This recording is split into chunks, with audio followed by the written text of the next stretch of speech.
¿Qué tal, gente? Bienvenido de vuelta a Emprendementes. Antes de comenzar, por favor, síganos en nuestro canal de YouTube. Estamos como Emprendementes. En Instagram estamos como Los Emprendementes y en TikTok estamos como Brian_Emprendementes.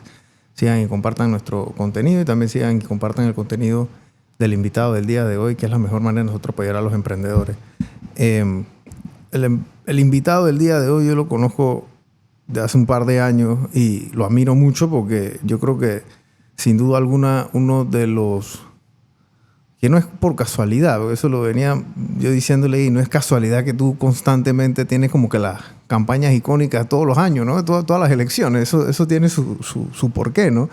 Pero antes de llegar ya, con nosotros está el señor Jimmy Papadimitri, y yo quiero que tú me cuentes un poquito cómo tú comienzas tu carrera en esto que tú haces, porque no solamente haces esto, has hecho otras cosas y tú eres de aquí, tú naciste en Panamá, familia griega, mi esposa es griega, así que siempre te pregunto cosas de la comunidad helénica.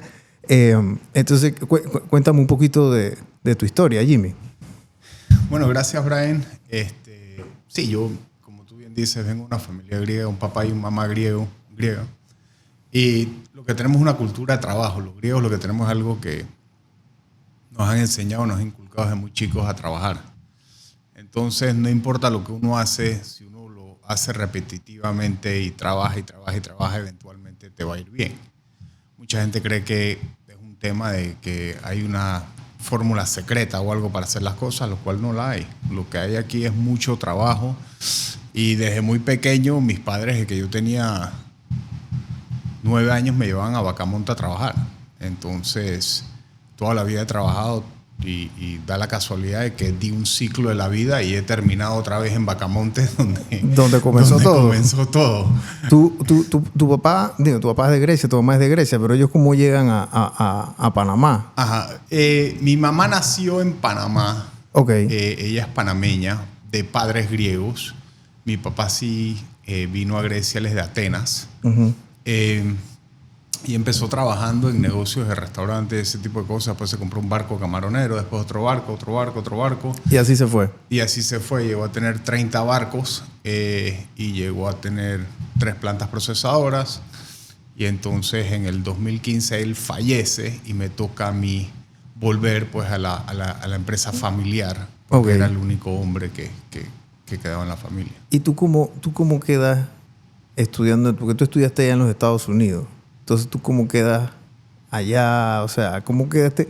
¿Cómo entra Jimmy en la parte esta de la política? De hacer campañas, de trabajar. Porque, para que la gente entre en perspectiva, el tema de política en los Estados Unidos no es como acá. O sea, allá hay... O sea, yo no sé, pueden haber 25 campañas al mes. Es una locura porque hay mucha... Hay 100 senadores, hay no sé cuántos congresistas, hay no sé cuántos miembros de la Casa de Representantes, no sé qué. Entonces, hay el cabildeo, el lobismo, el lobbying, como dice allá. Entonces, es un ecosistema muy amplio en todos los estados. Entonces, una persona que diga que trabaja en política no es como acá, no es como de que, ¡ay, Dios mío, este man! No, o sea, allá es algo relativamente bien común, ¿no? Sí, bueno, yo me voy de Panamá a los 13 años. Me voy a vivir a Nueva York. Voy a la Academia Militar, al New York Military Academy, donde casualmente Trump fue a la misma Academia Militar que yo.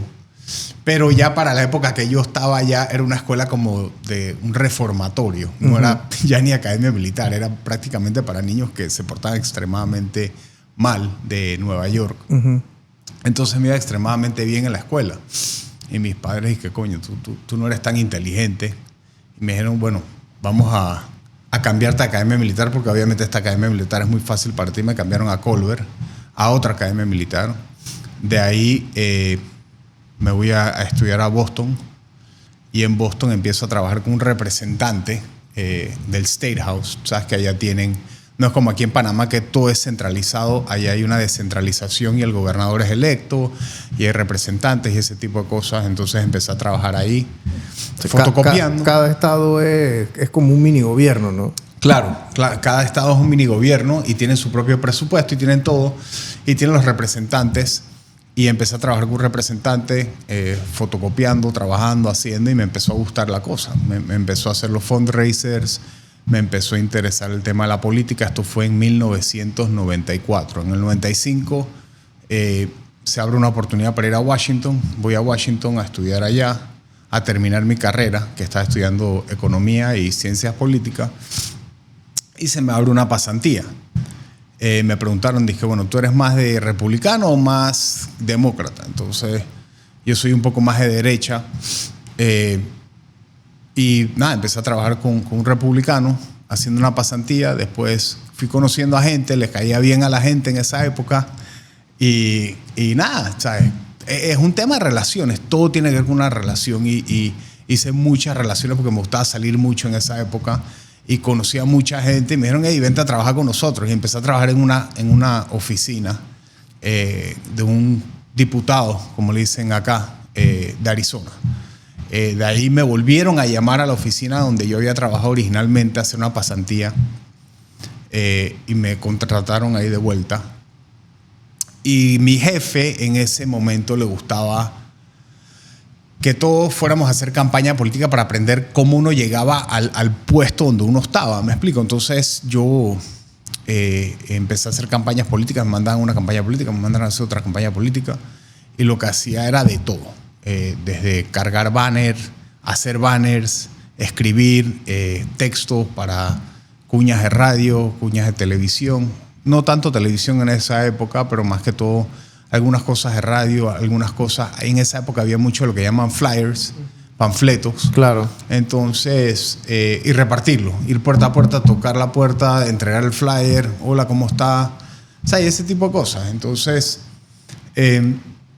fueron una campaña tras otra campaña, tras otra campaña, tras otra campaña, y uno llega a cierto momento que ya uno aprende cómo más o menos se hacen las cosas, pero fue trabajo y es un arduo trabajo y es sacrificio.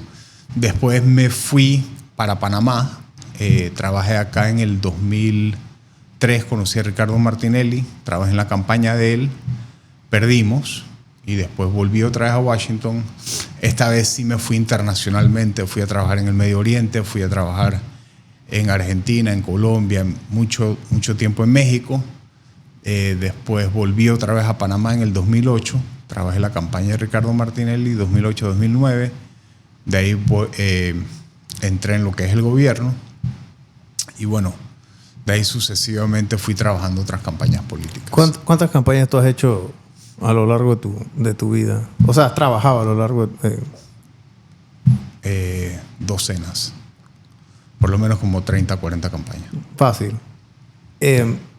La política aquí en Panamá tiene una peculiaridad, ¿no? Que aquí nosotros no tenemos tantas campañas como la gente pensaría. Hablamos todo el día de política, la prensa en general, no solamente el periódico, pero la prensa en general, la televisión habla todo el día de política, a pesar de que nosotros nada más tenemos un periodo electoral cortito. Nosotros tenemos un periodo electoral de 3 meses, sí. Que tenemos elecciones cada 5 años. Antes, en su momento, había siempre el tema de los referéndums, hacían muchos más referéndums y eso yo creo que tenía a la población como que conectada siempre, como que una manera participativa. Eso se ha dejado de hacer. En otros países el tema de las elecciones es mucho más común, pero la gente no sale a votar tanto como acá. El porcentaje de votación en los Estados Unidos es muy bajo en comparación como el panameño, por ejemplo. Sí, lo que pasa también en los Estados Unidos hay lo que llaman, por ejemplo, en California tienen lo que se llaman las proposiciones, proposition, número no sé qué cosa, y ellos votan por todo. Queremos hacer un metro, vamos a votar. Queremos hacer esto, vamos a votar. O sea, tienen tantas elecciones que la gente también se cansa, ¿me explico? Pero a mí sí me encanta el tema de una participación ciudadana donde el pueblo puede elegir si quiere o no quiere hacer ciertas cosas. Por ejemplo, el tema de la minería, yo creo que sería algo interesante que los ciudadanos fueran a una votación y decidamos ya por una vez por todas si queremos o no queremos minería en el país. Yo creo que hay otros temas que también pueden entrar para tomar decisiones como país de qué es lo que queremos hacer. Y sí, Panamá tiene elecciones solamente cada 5 años y es muy difícil que alguien pueda tener ese nivel de profesionalismo porque solo hay elecciones cada 5 años. Si quieres ser un profesional en el tema de política, hacer campañas políticas, dedicarte a eso, tienes que salir a otros países y poder participar en más campañas, porque mientras más campañas participas, mejor te vas a hacer como sí, el que más patea la pelota, mejor la patea al final, claro. ¿No? Cuando tú llegaste, hiciste tu primera campaña aquí en Panamá fue la de Ricardo Martinelli. Ese fue en el 2003. 2003. 2004 fue. 2004. Sí. Esa campaña, hubieron muchas cosas que pasaron en esa campaña. El tema de los zapatos del pueblo, los locos somos más, creo que fue en la segunda, pero esas frases, ¿tú hiciste ese tema de los zapatos del pueblo o...? No, cuando yo llegué, me acuerdo que llegué a la jefatura campaña y vine solo y todo el mundo se fue. O sea, por alguna razón llegó este pelado, nadie me conocía y como que hubo un revoltijo ahí, abandonaron a Ricardo Martinelli y se fueron con Unión Patriótica a apoyar a Guillermo Andara. Y entonces yo dije, bueno, en esa época estábamos como en menos 1%, me explico. Ricardo Martinelli tenía negativos de 75, 78%, todo el mundo lo odiaba porque era un empresario que no gustaban de él en ese momento, porque creo que no lo conocían. Y entonces, de ahí le dije a Ricardo, dije, hey, déjame llamar a alguna gente que yo conozco en Washington para ver quién podemos traer. Y en ese momento traímos a Alex con el que yo trabajé. Y Alex vino a Panamá y entonces él le dijo a Salo, hey, Salo, me gustaría a mí inventar algo que tenga que ver con esto, como manos a la obra, algo que la gente entienda lo que significa pasar por lo que vive el pueblo, qué es lo que un candidato puede demostrar, porque a Ricardo lo veían muy lejano. No lo veían como una persona que entendía los problemas del pueblo panameño, lo veían como un yeye elitista del Club Unión, un tipo por allá arriba en las nubes y había que bajarlo. Entonces la idea era hacerlo hacer de raspadero, de manejar un taxi, de aprender de chichero. ¿Perdón? De chichero. Una correcto. Carrera de chichero, me acuerdo que hicimos. Bueno, hicimos carrera de chichero, hicimos carrera de panguero. Empezó el relajo después de esa, ¿no? Pero, ¿qué es lo que te daba? Ricardo me decía a mí, cuando manejaba el taxi, me decía que Jimmy, yo no sabía que la gente cuando llegaba a una estación de gasolina, yo pensaba que todo el mundo llenaba el tanque. O sea, entonces, no entendía... O sea, no, sí, pero no entendía. Y eso es lo que era caminar en los zapatos del pueblo, el páramo que pasa el pueblo. O sea, él pasó un proceso y eso fue lo que Alex quiso hacer con esa campaña. Bajar a Ricardo donde estaba a una posición más abajo para poder entender por lo que pasa el pueblo panameño. Y ya, yo me acuerdo que sacamos a Ricardo sin camisa, jalando redes, entonces tenía un panzón. Y le dije, coño, pero no me podían esconder la panza por lo menos. Era un relajo, nos la pasamos bien. Sabíamos que no había oportunidad de ganar esa elección, pero sí se hizo lo que se pudo hacer. Plantaron una semilla. Claro, plantamos una semilla, pero entonces en el 2009 ganamos con 60 y pico %. Sí, que eso era el Ricardo Martinelli en esa época. Yo me acuerdo en la primera elección, tienen que ponerse en la perspectiva. O sea, él en ese momento creo que era el 99, si no era el supermercado más grande, era el segundo más grande. O sea, la cantidad de gente, todo el mundo sabía quién era él. Él había pasado por la compra del supermercado El Gago, me acuerdo, la Casa de la Carne también compró. Entonces estamos hablando, Panamá en esa época no era lo que es Panamá ahora, redes sociales. De verdad que tú, para ser un empresario conocido, tenías que ser un muy buen empresario. Tenías que ser muy, muy, muy, muy bueno, muy famoso. Era una lista de top 10 como mucho. Y él estaba ahí dentro de ese top 10. La estrategia fue entonces sacarlo de ese top 10 de estigma, de élite, y entonces meterlo abajo donde estaba la gente, ¿no? Sí, porque no hay nada más hipócrita que un candidato que no entiende por lo que pasa al pueblo y le está hablando al pueblo de cómo le va a resolver los problemas. O sea, ¿tú de qué me estás hablando a mí? Que tú sabes por lo que yo paso si tú piensas que todo el mundo cuando va a la gasolinera llena el tanque de gas. O sea, ¿qué fue lo que hizo Ricardo? Adquirió historias o anécdotas que le podían hacer generar empatía con el pueblo panameño. Por ejemplo, aprendía de que cuando iba a un raspadero, ¿cuántos raspados sale de un cubo de hielo? No sé si tú te has preguntado esa cosa. Yo no sabía cuántos raspados salían. O sea, le preguntaba a la gente y cada raspadero tenía más o menos una misma cifra y él podía sacar la matemática y entender cuánto a esa persona le costaba salir a la calle con un cubo de hielo y cuánto recibía de vuelta y cuánto se llevaba a la casa. Cuánto un taxista le cogía llenar un tanque de combustible y cuánto se llevaba ese taxista a la casa. O sea, eso le daba a él cierto discurso a entender, y ese era el concepto de caminando en los zapatos del pueblo, entendiendo por lo que el pueblo panameño estaba pasando. Bajarlo de la élite, correcto, como tú bien dices, de ese estatus de empresaurio, y bajarlo a entender lo que el pueblo panameño pasa. Cuando tú terminas esa campaña, entonces tú comienzas como que un tour ya a nivel internacional. Entonces fuiste al Medio Oriente. ¿Cómo difiere la política en estos otros países aquí en Latinoamérica, aquí en Panamá? Porque yo creo que la efervescencia que se vive aquí a lo mejor no es parecida a la de una Argentina, un México, un Colombia, etcétera. Mira, todos tenemos lo que llamamos una jerarquía de valores, ¿ok? Todos tenemos necesidades. ¿A qué me refiero? Todos necesitamos un techo, todos necesitamos comer, todos necesitamos seguridad, todos necesitamos educación, y todos nos tenemos que sentir que somos parte de algo. Y hay una parte emotiva y una parte racional. Entonces tienes que combinar esos dos conceptos y entender bien cuál es la mezcla para poder ganar en una elección.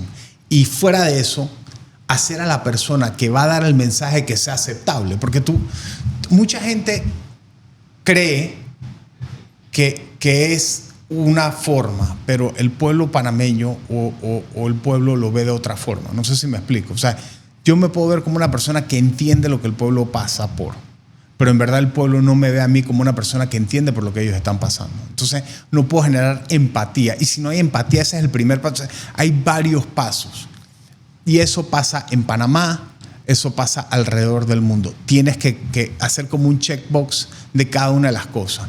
Tengo los negativos altos, tengo que bajar esos negativos. Pues si yo tengo negativos de 80%, solo de un pool de 100%, 80%, solo 20% de la gente va a poder verme con ojos para poder aceptar. Entonces, tengo otro 80% que me va a rechazar. Entonces, tengo que bajar esos negativos para poder hacerme atractivo ante el pueblo panameño. Entonces, ¿cómo haces eso?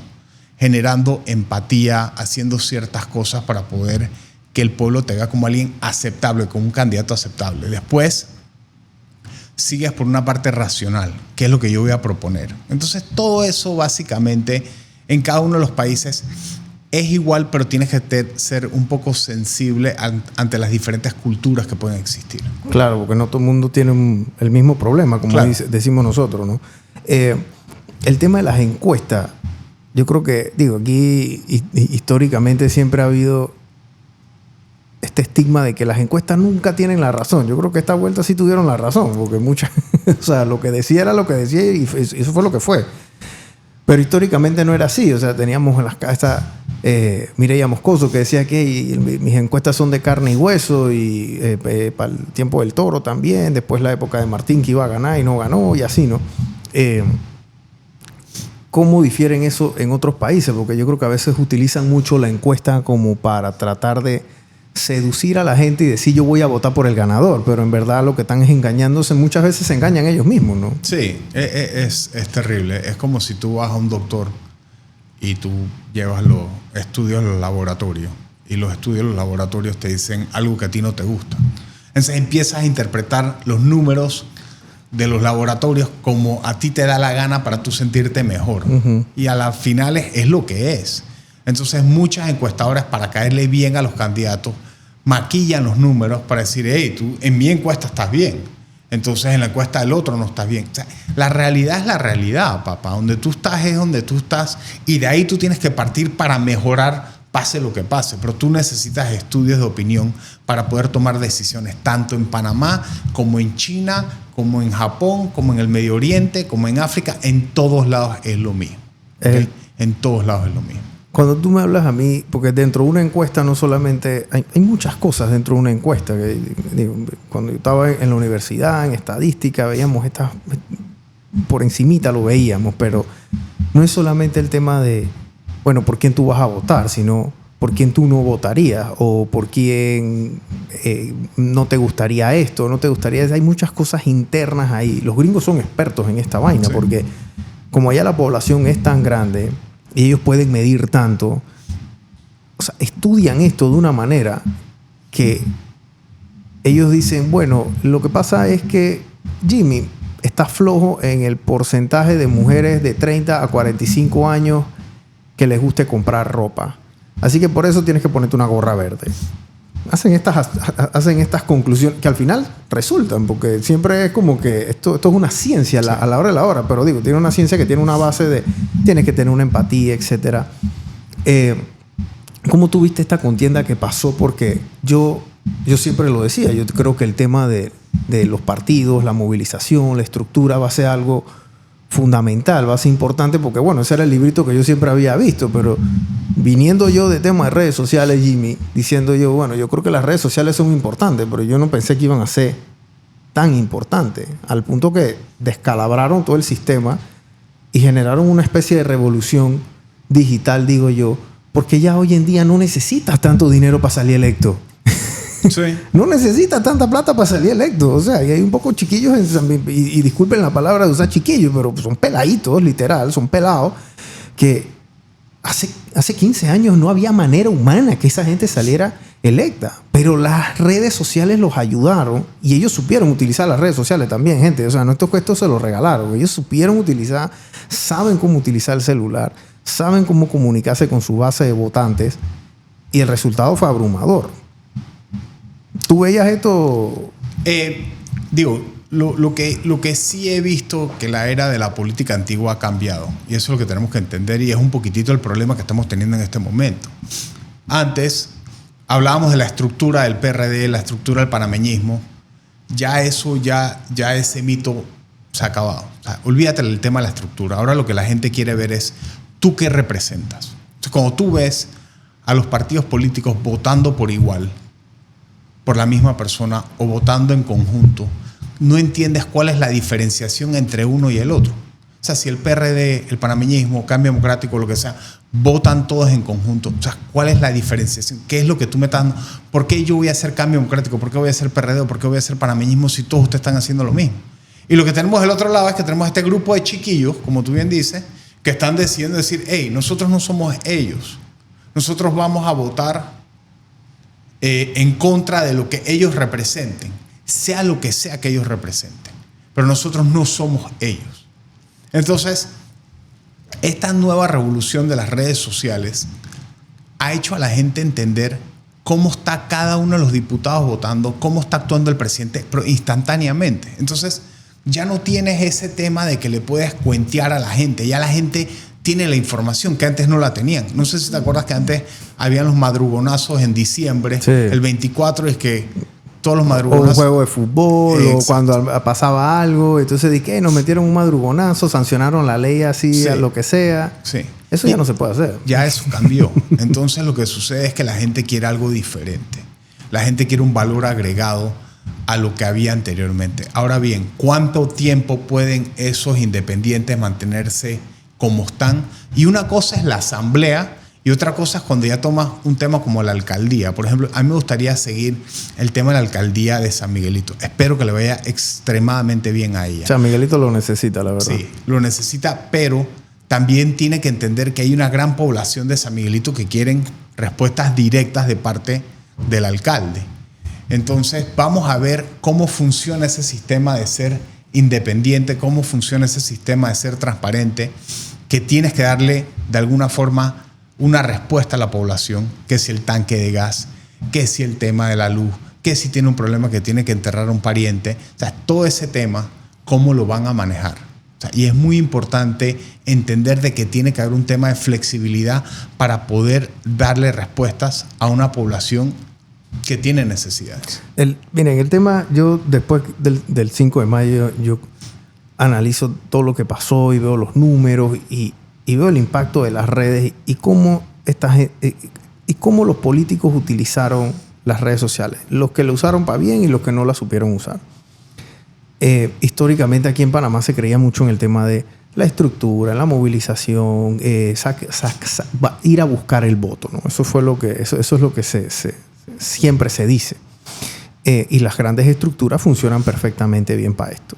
Pero en el mercadeo, la lógica y la emoción son parte fundamental de la estrategia. Entonces tú tienes, como dice Jimmy, bueno, tú tienes una parte lógica, tienes una parte emocional, tienes que ir viendo cómo haces empatía con emoción y después de la parte lógica tú vas y metes tu propuesta. Pero nosotros no podemos analizar todo lo que hacemos en el día.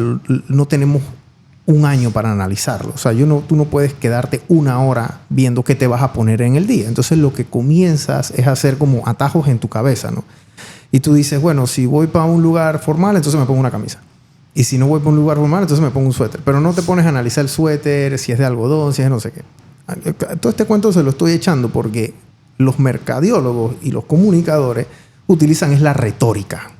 Entonces utilizan la retórica para darte un poquito de información acorde a lo que ellos quieren. Como el examen de laboratorio, ¿no? El examen de laboratorio que tú quieres que yo nada más quiero ver esta parte. Yo quiero ver lo que está bueno. Eso, lo colesterol alto, triglicéridos alto, espérate, eso bórralo. Yo nada más le voy a enseñar esto. Claro.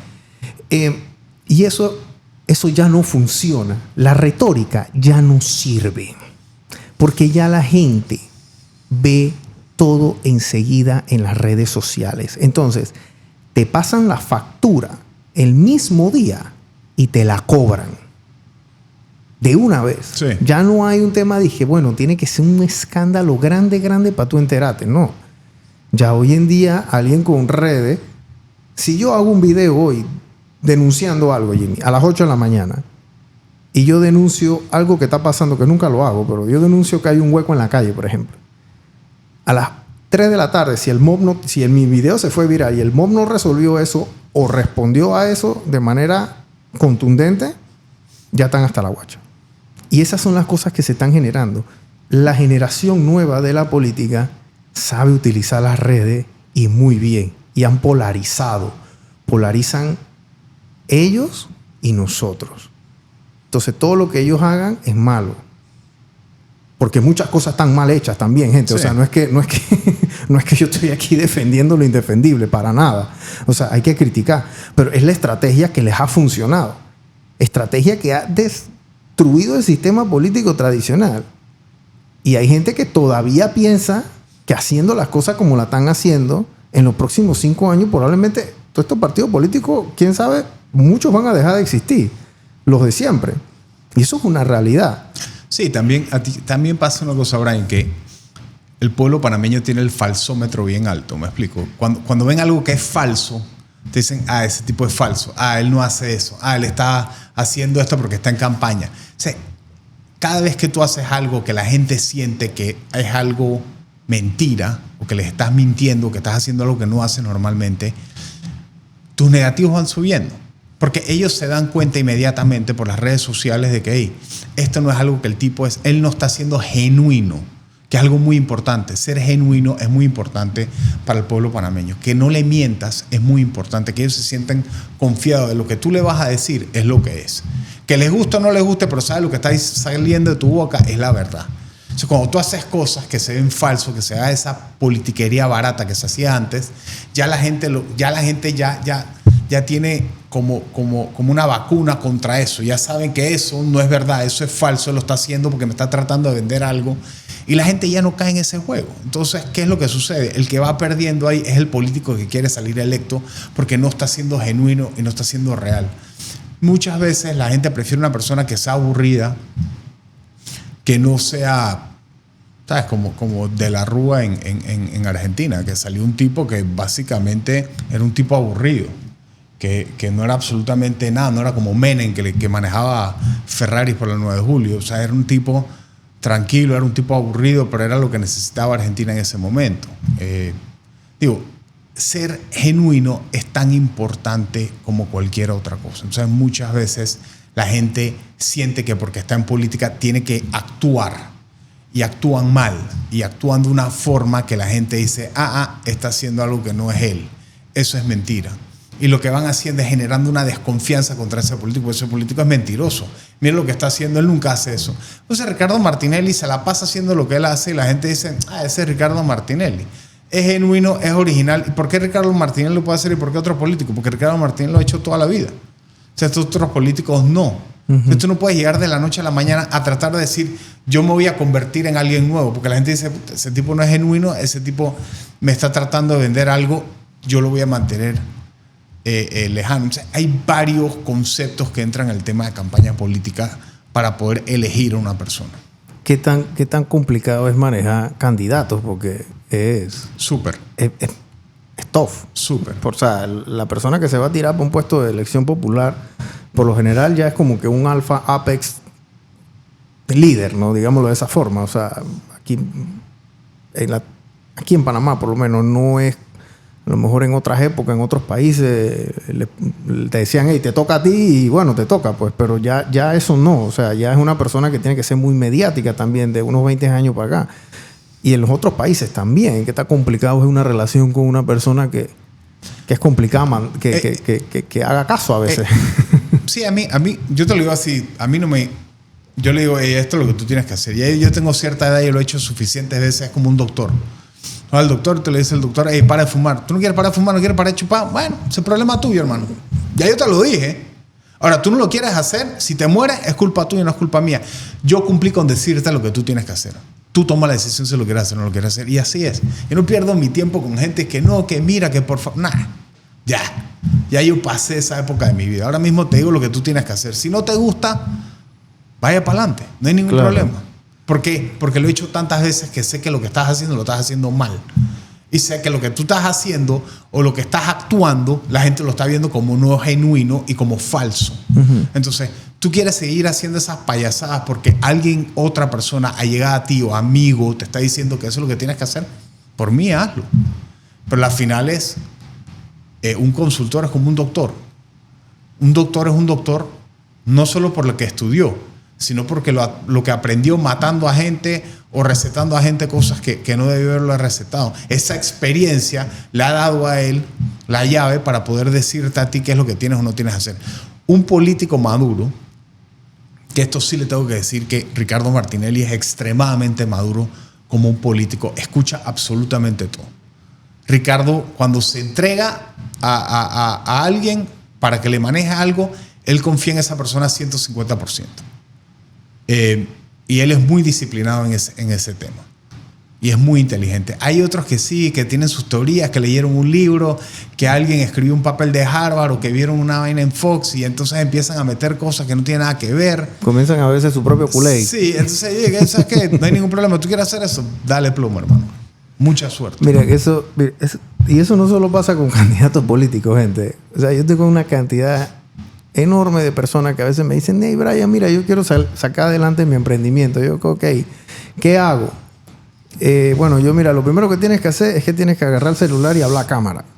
Y decirle a la gente que tú vas a vender esta taza y que esta taza la hiciste tú porque tu mamá te enseñó a hacer esta taza. Y echas el cuento y echas la historia. Claro. No, lo que pasa es que a mí me da pena, yo no soy de redes sociales. Yo digo, entonces no vas a vender. Así de sencillo. O sea, no hacen caso, ¿no? Entonces digo, y bueno, ¿y cómo? Bueno, yo no sé, pero o sea, yo te estoy diciendo por dónde agarrar. Y esa necedad se transfiere y se contagia en todas las esferas. Sí, y para añadir lo que tú acabas de decir, la política es igual que una empresa. Digo, al final un candidato es un producto.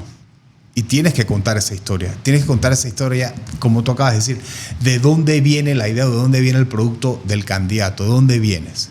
¿Qué es lo que te hace a ti preparado para ocupar ese puesto que tú estás buscando en elección popular? ¿Cuál es tu background que tú tienes para poder aspirar y tener los credenciales para poder hacer lo que tú dices que vas a hacer?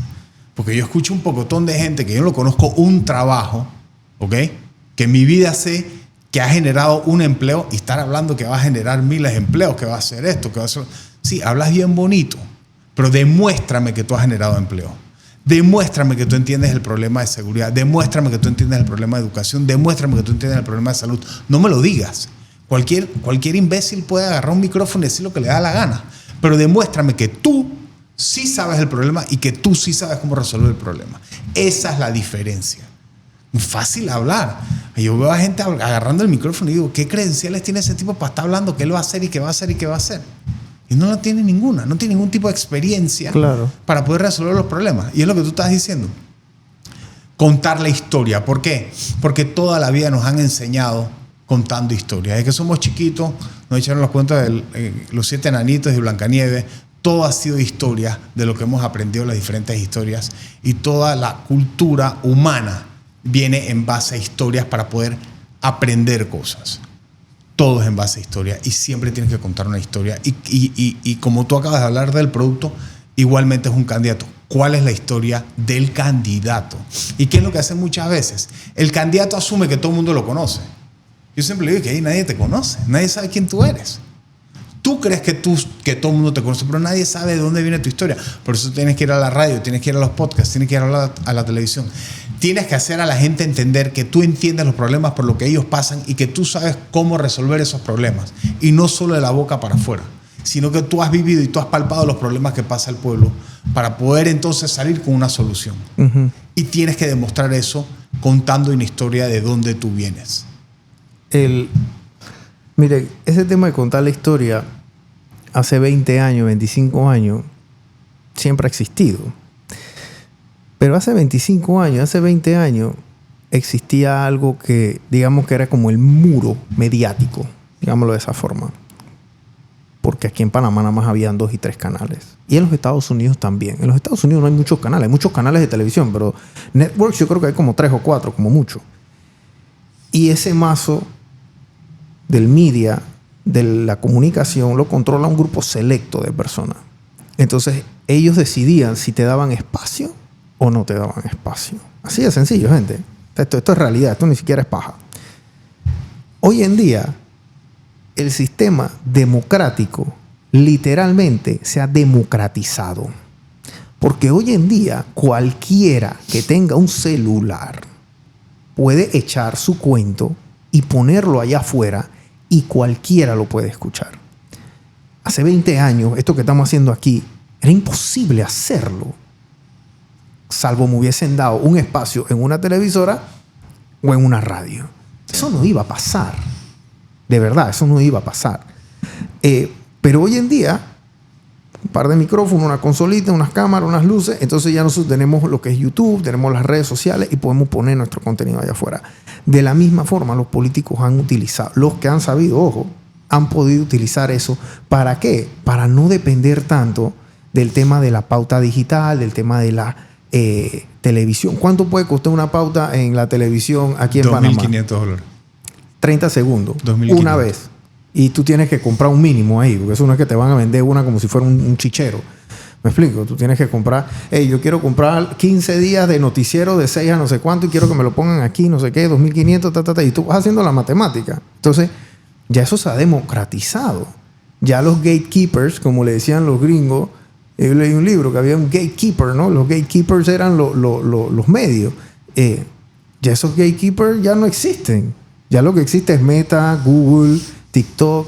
Y ellos no se están metiendo, dije, sí, que voy a regular qué es lo que sale. Eso les da igual Panamá, brother. Sinceramente, el tráfico que nosotros generamos aquí es lo que genera la ciudad de Miami en media hora. O sea, literal. Entonces, lo que les digo con esto es que el que no cree en redes sociales, ni para su negocio, ni para política, es más, hasta para la religión, Jimmy. La Iglesia Católica y la Iglesia Evangélica en los Estados Unidos en los últimos 5 años han tenido un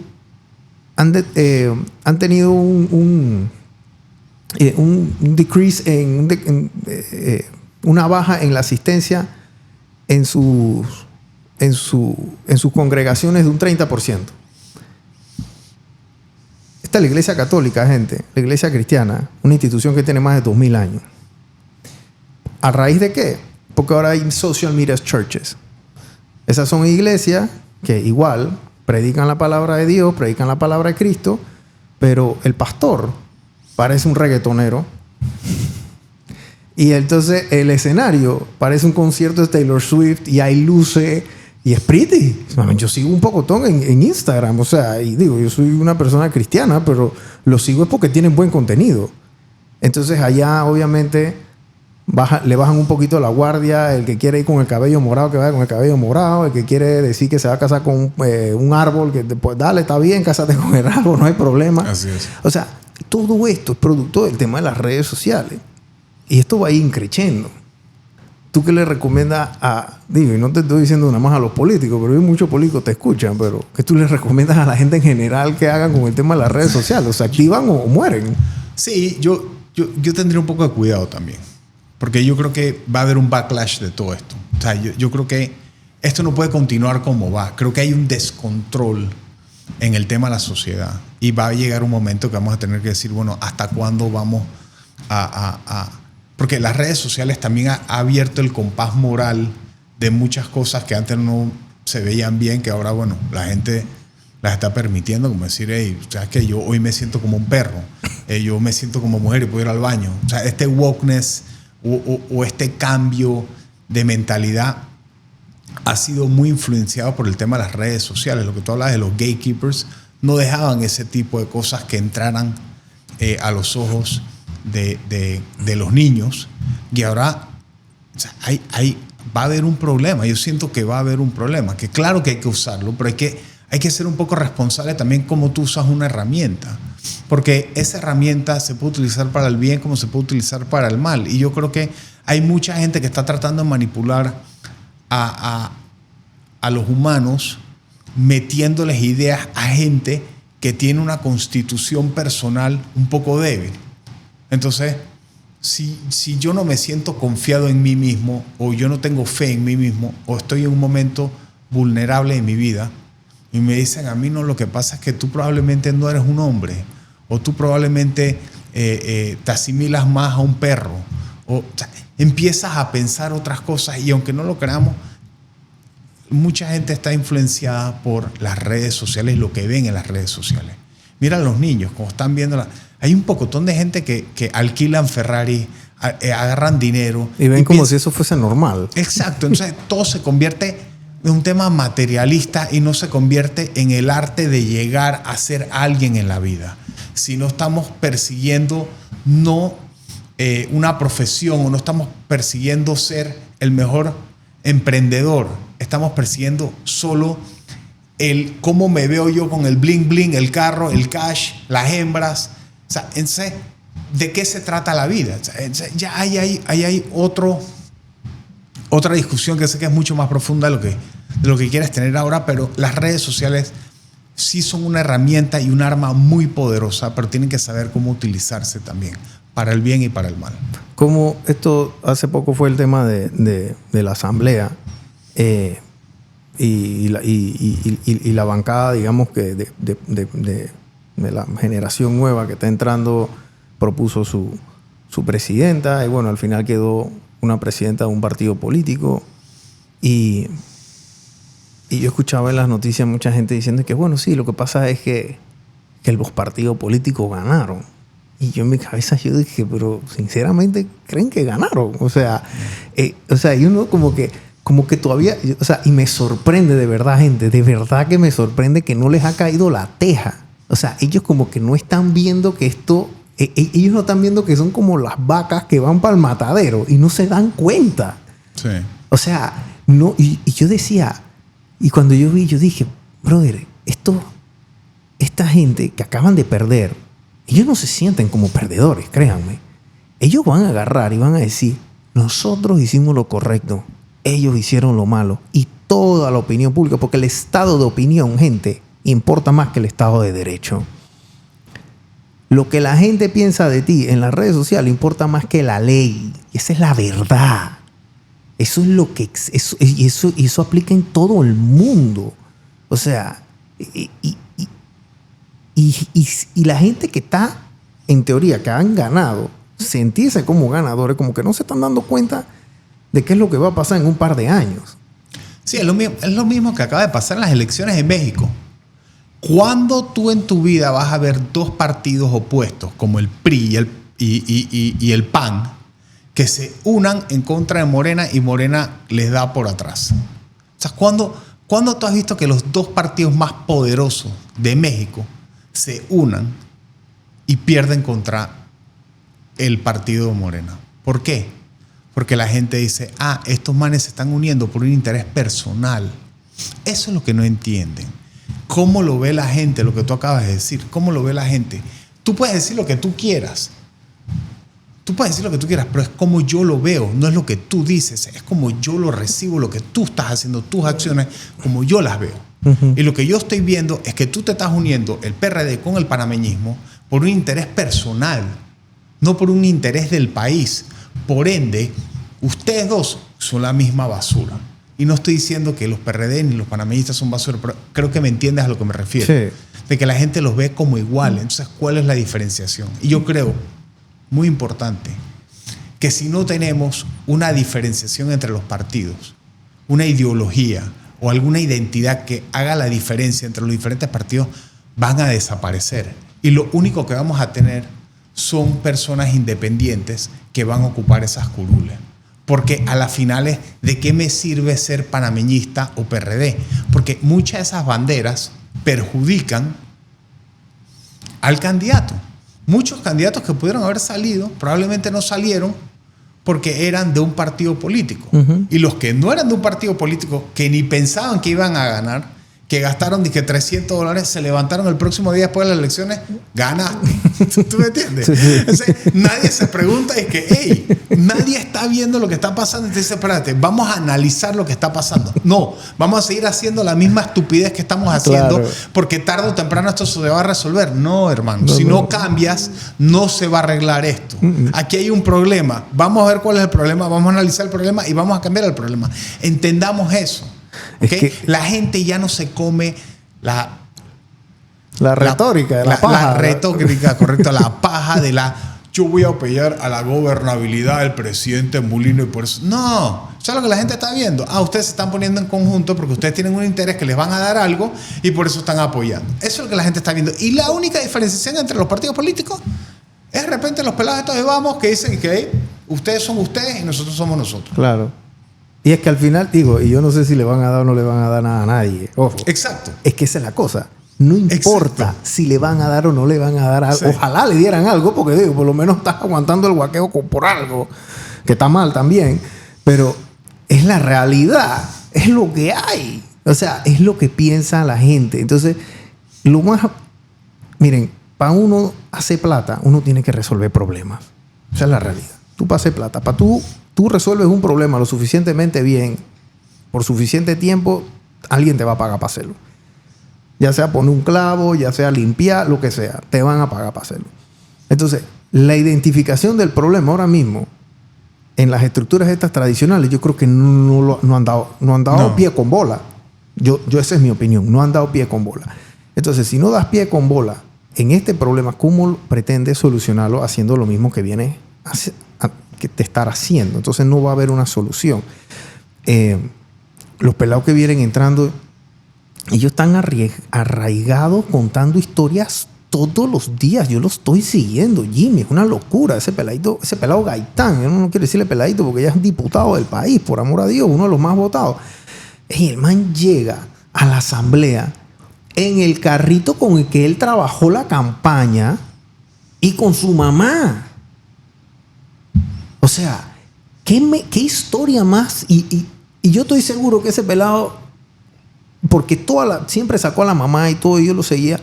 Y yo dije, hey, este pelado genuinamente está contento. Y entonces tú ves la cara de esa señora, brother, orgullosa de su hijo, llegando a la asamblea, el man vestido de blanco. Hey, eso es un documental. Sí. ¿Me explico? Tú estás contando una historia, gente. Pero la gente no quiere contar la historia porque no quieren agarrar el celular, no quieren hacer esto, no quieren tomarse una foto, no quieren tener disciplina digital. Yo le llamo a eso, disciplina digital. Ellos creen que todo se va a solucionar en una reunión, en un reservado, con un restaurante, con no sé qué, o yo sentado en mi puesto, refrigerado, no sé qué. O sea, la política que viene ahora va a ser interesante, Jimmy, porque esto va a ser como un reality show. Sí. Lo que viene va a ser 5 años de reality show, gente. Y el que no le guste, que deje de ver redes sociales. Porque eso es lo que va a venir. No, estás tomando totalmente en lo correcto. Digo, a las finales estos jóvenes vienen con una agenda, se han mantenido disciplinados. Ojalá se mantengan disciplinados.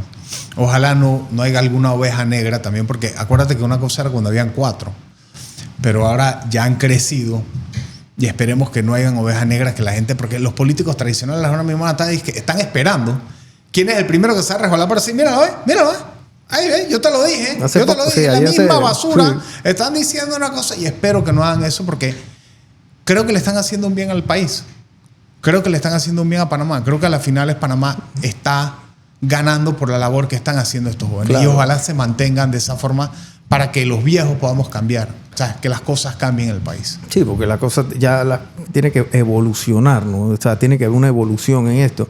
Hace poco se resbaló uno, Ernesto Cedeño. Ernesto Cedeño, este abogado, sale y entonces él apela o presenta algo para él seguir litigando, ¿no? Entonces eso fue un tira que jala ahí dentro de la asamblea, porque mucha gente decía, hey, ¿cómo tú quieres seguir litigando si ya tú eres diputado? O sea, ya tú tienes que estar sirviéndole al país, ¿no?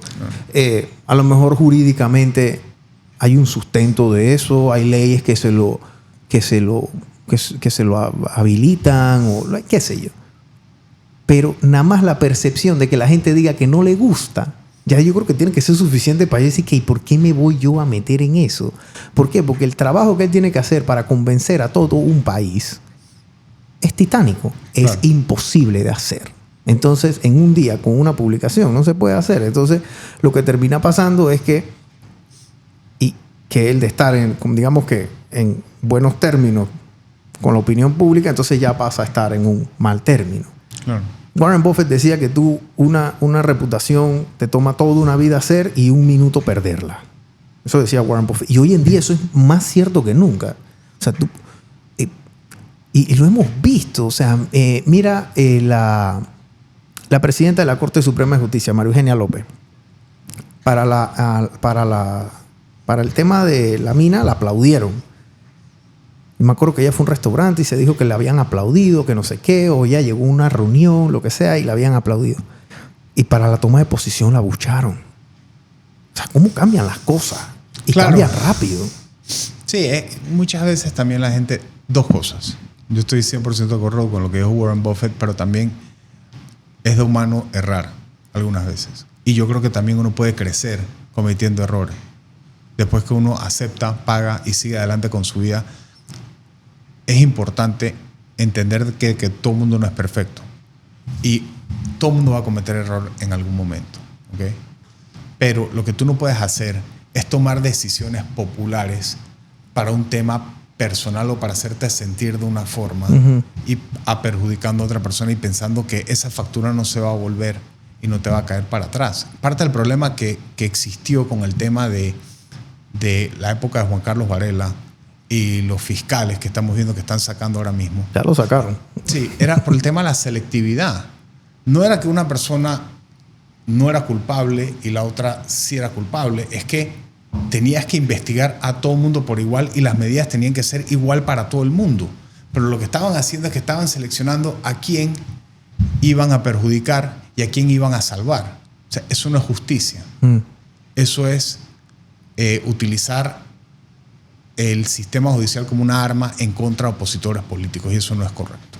Sí, eso es lo más bajo. Yo creo que hemos podido tener cuando tú tienes a alguien metiéndose en el tema del fiscal. Los gringos pueden tener muchas cosas malas, gente, pero yo creo que el sistema judicial de los Estados Unidos es como que inquebrantable. Es una vaina. Los fiscales allá, Jimmy, disfrutan hacer su trabajo bien. O sea, ellos se deleitan de esto. Y bueno, muchos de ellos a lo mejor salen y van a la vida privada, otros se van a la vida pública. Giuliani, por ejemplo. Giuliani, después de haber sido el fiscal que se va de tú a tú contra la mafia. O sea, es otra institución que tenía más de 200 años en los Estados Unidos. Correcto. Y se va de tú a tú contra la mafia y logra darle un golpe, digamos. No la tumba, porque eso todavía sigue andando. Pero después queda como alcalde de Nueva York, en fin, ¿no? Pero el tema de la justicia aquí a veces era como medio a la carta, digámoslo de esta forma, ¿no? Como que, bueno, a ver, este señor, a ver, oiga, ¿y usted qué quiere? Bueno, espérate, yo quiero este caso. Ok, bueno, mira, aquí está el menú que tú tienes que servirme. Sí. Tú tienes que darme tomanes y entonces tienes que hacer pan y circo. Creo que era Menem el que decía, para mis amigos todo, para mis enemigos la ley. Entonces, digo, eso es lo que se aplicó aquí. Sí, era violento. Ojo, digo, yo era un niño, no era tan niño, pero no le prestaba tanta atención y era otra época también. Sí. No se le podía dar tanto seguimiento. Ahora, estos próximos 5 años, ¿qué tú consideras en temas que Panamá debería de estar, tú sabes, ¿no? O sea, ¿a dónde tenemos que nosotros meter la atención y y no darle tanta atención a otras cosas, porque no podemos estar hablando todos los días de los problemas. O sea, en algún momento tenemos que comenzar a solucionarlos, ¿no?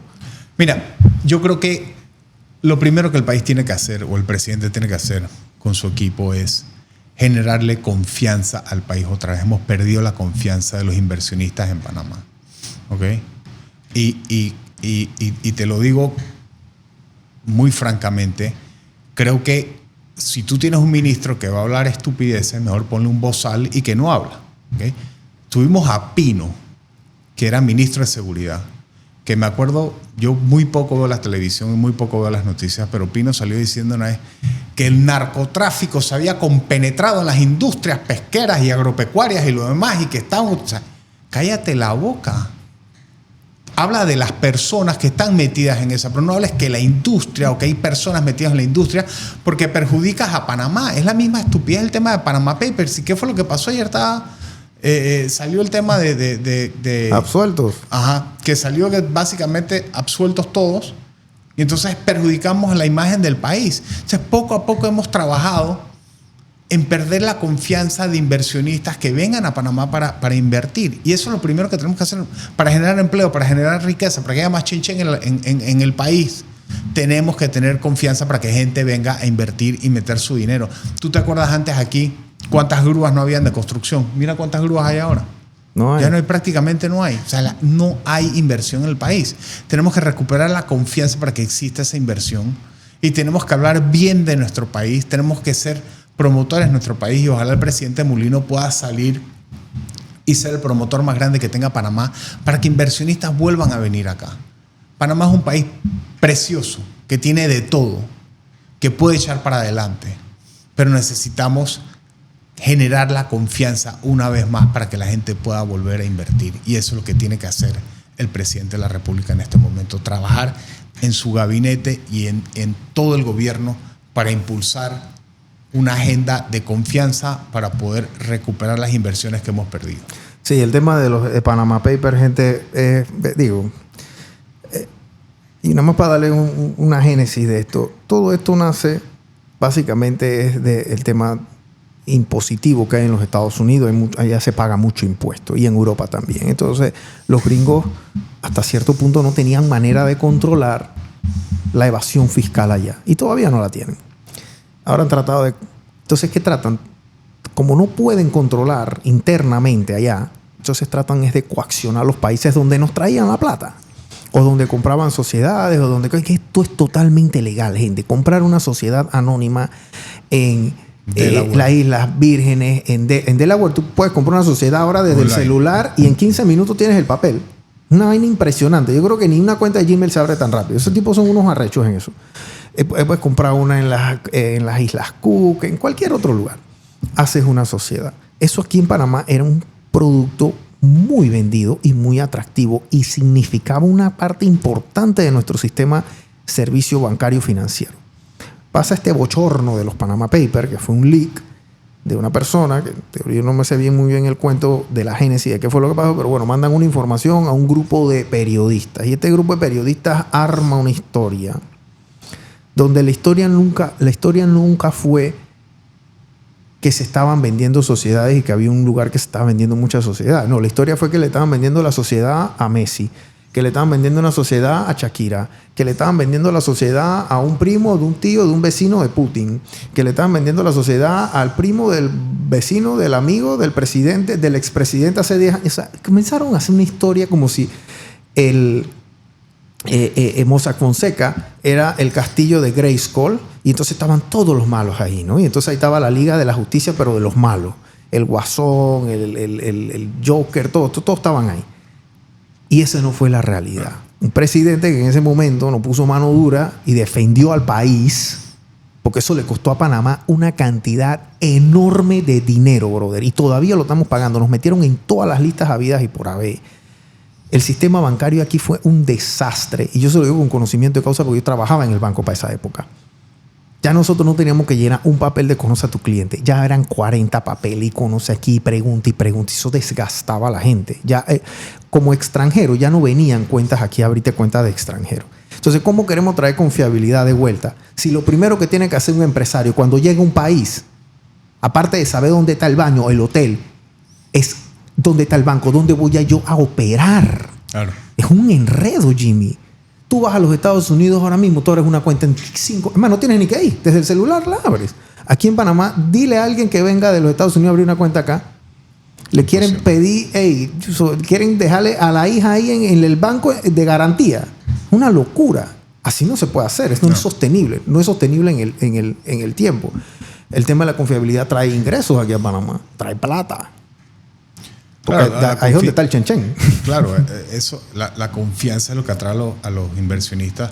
Y también como panameños tenemos que proteger a nuestras industrias.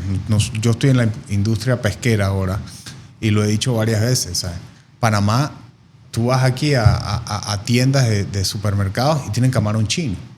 Pero trata tú como un empresario que exporta camarón vender a China. Solo hay una planta en todo Panamá que está certificada para vender a China. Y todas las plantas procesadoras de marisco prácticamente están en Bacamonte. Y esta planta creo que está en provincias centrales. ¿Sabes? ¿De qué estamos hablando? Entonces tenemos que entender que hay gente que está compitiendo deslealmente, que están trayendo productos afuera a Panamá más barato de lo que nosotros producimos, porque es camarón de estanque. Sabes que ellos le pagan $1 por día a las personas allá para trabajar. O sea, es una competencia desleal. Nosotros no tenemos ninguna barrera de entrada de ese producto. ¿Ok? Y para nosotros es difícil competir con el producto que están trayendo. Primero que todo, no sé ni qué están trayendo, o sea, qué producto están trayendo. Viene harto de tripolifosfato, que cuando tú descongelas ese camarón, en vez de venir 5 libras, te vienen 3 libras y media. O sea, no hay ningún tipo de control de calidad de lo que estamos trayendo. Entonces, claro, te lo venden más barato y nadie controla ese producto que está vendiéndose en Panamá. Y nosotros, para acabar de molestar, no podemos vender a China porque solo hay una planta en Panamá que está certificada para poder vender allá. O sea, ¿cómo funciona eso? Hay mucha burocracia.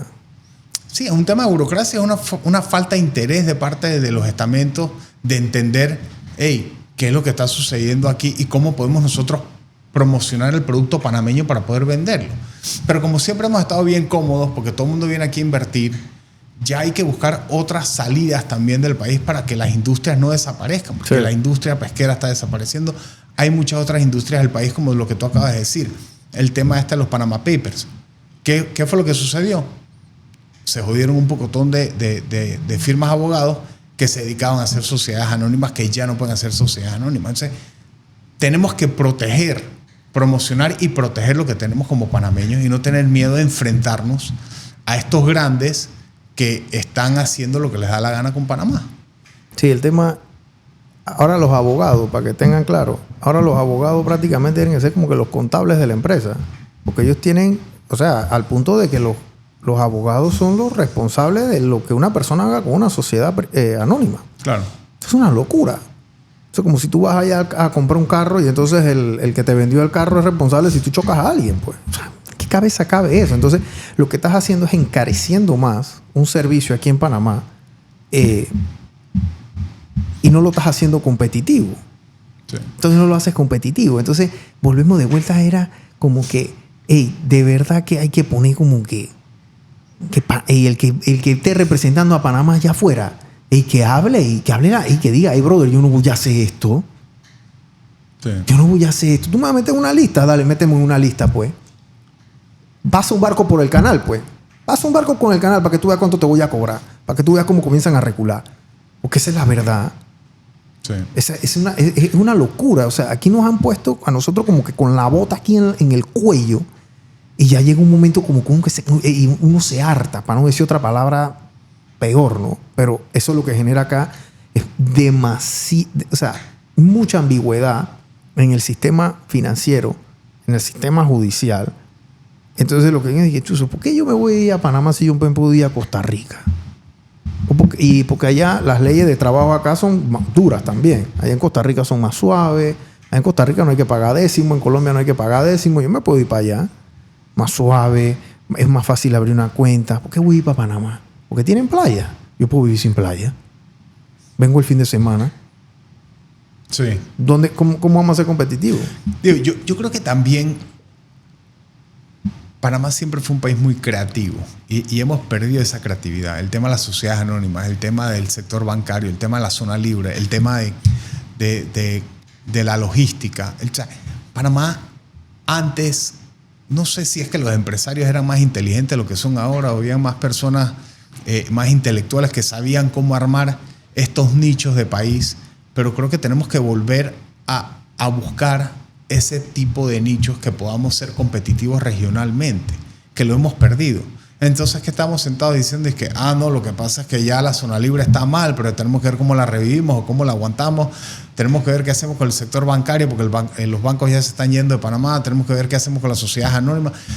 Tenemos que buscar otros nichos donde podamos ser competitivos, buscar esos nichos, sentar a estas grandes mentes que inventaron esto, y si no quedan ellos, buscar otras personas que puedan pensar cómo Panamá como país puede volver a ser competitivo para atraer inversión. Sí. Es tan sencillo como eso, y siento que hay esta polémica de que nosotros contra ellos y el afán de hablar mal de una familia o de otra familia para poder sacar una ventaja personal, y está perjudicando al país. Y es una total tontería. Hablaste del Panama Papers, también pasó lo que pasó con la familia Wackett. Sí, eso fue otra locura. Han pasado varias cosas que nosotros mismos nos la hemos pasado hablando mal de Panamá, de los empresarios, y lo que te dije del ex ministro de Seguridad. Tú no puedes decir esas cosas.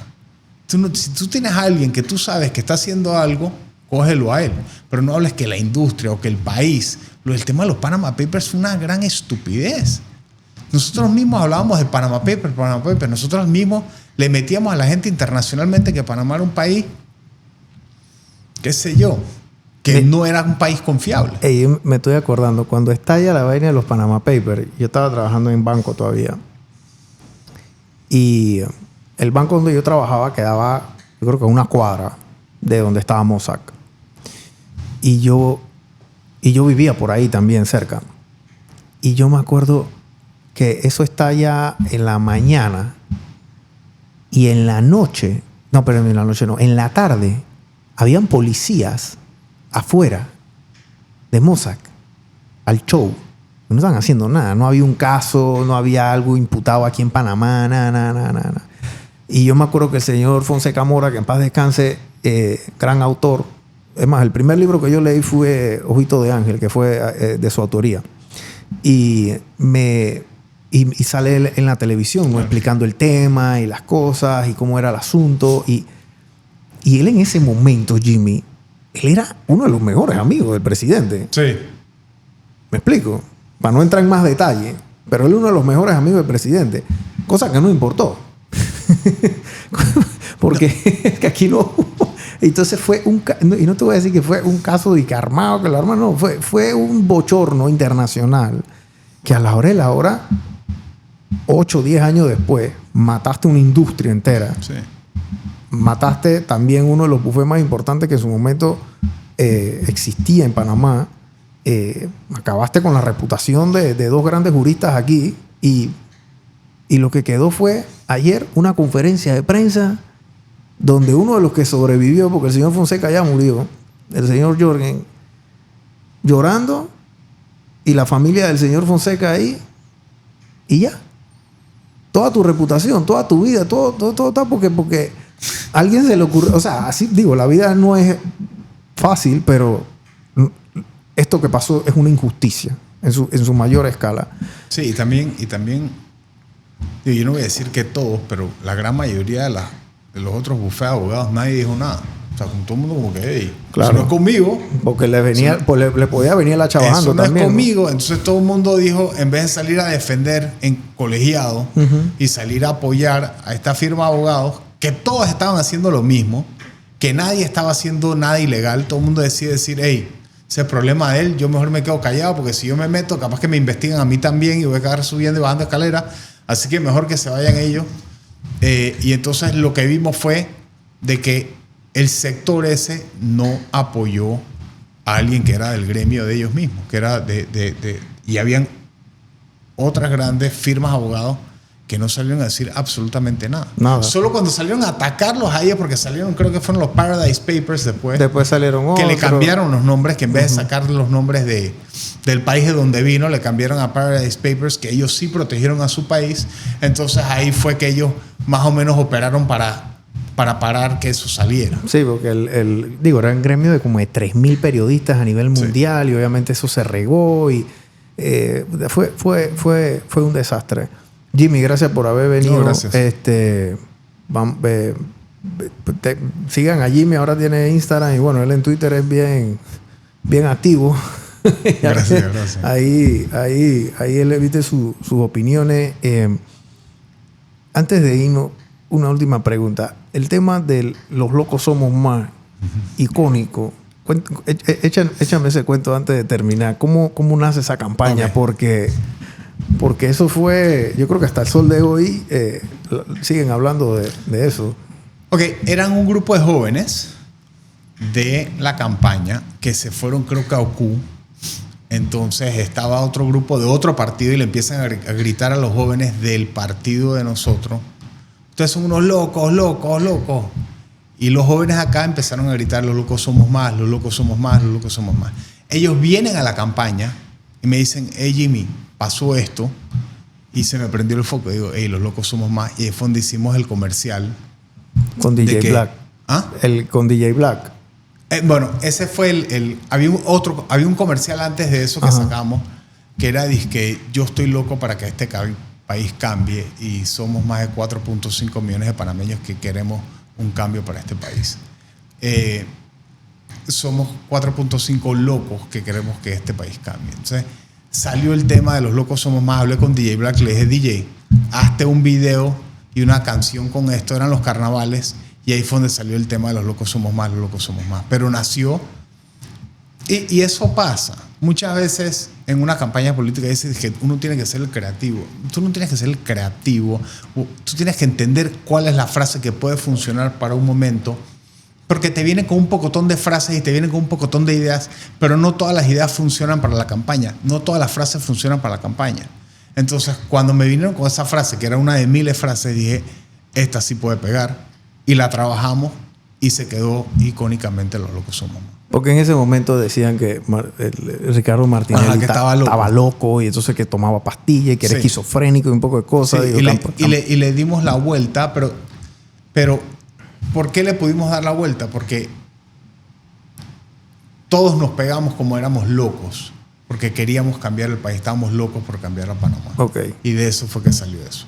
Le dimos la vuelta con eso. Gracias, Jimmy, por haber venido y bueno, gente, ya sigan a Jimmy. Hasta la próxima. Chao.